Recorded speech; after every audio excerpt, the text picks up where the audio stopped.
Hi, Jacob. Thanks for reaching out. What did you want to discuss? Good evening, Dennis. Thanks for meeting at this late hour. I'm sorry what happened with the Lion Air Flight 610 disaster. We've launched a probe and discovered what the issue was. What is the issue?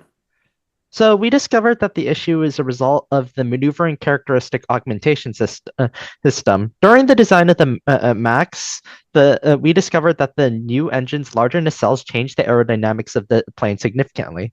To compensate, the MCAS was designed to compensate for this via flight control software. Yes, so pilots could retain the same type rating between the MAX and NG. What's the problem there?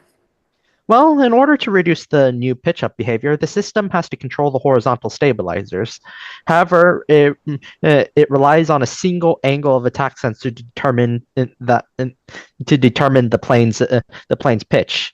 If this singular sensor were to malfunction, which it appears to have done, the MCAS would falsely activates and pushes the nose down, thinking since it thinks that the AOA is too high and the plane is stalling. As the sensor is the only sensor that's feeding information to the MCAS, the pilots can't override this, and sustained faulty readings lead to an uncontrollable dive. So, what's the fix? There's several recommendations that we have, but primarily we should redesign the MCAS to use more sensors. The FAA prefers two, but the EASA would prefer three. From a financial perspective, this seems like it could cause more issues for the company. How likely is this to happen again? The failure rate for an angle of attack sensor is relatively low. Between 2004 and 2019, there have been 216 reports of AOA sensor issues. Issues, not failure, right?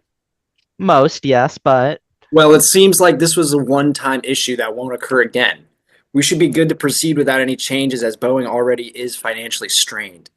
We can issue an operations manual bulletin telling pilots to counteract this issue by using the manual trim wheel. uh, I'd heavily advocate against not making any design decisions. This is a serious issue that could potentially end lives if we don't fix it. Thank you for bringing this to my attention. However, there are always risks involved, and this risk is low enough to proceed as though this were a freak accident. Have a great night.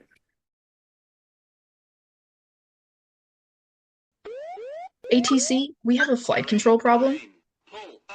Runaway MCAS. Stab trim. Cut out. ATC, we are making an emergency return to runway. We can't return the stabilizer to position. Manual trim not working. Still accelerating. Pull up, pull up. Breaking news: an Ethiopian Airlines Boeing 737 MAX plane crashed yesterday morning. As this is the second instance in the past 2 years, all Boeing 737 MAX planes have been grounded. Internet emails revealed executives knew about the MCAS failures but did not want to uh, fix them due to the physical cost. The FAA is also under scrutiny for failing in its regulatory role, as this system was approved by them. We reached out to Boeing executives and received the following comments. Quote, our hearts go out to the families affected by these aircrafts. We are implementing softwares, updates, and mandatory pilot training to ensure that this doesn't happen again. Back to you, Martha.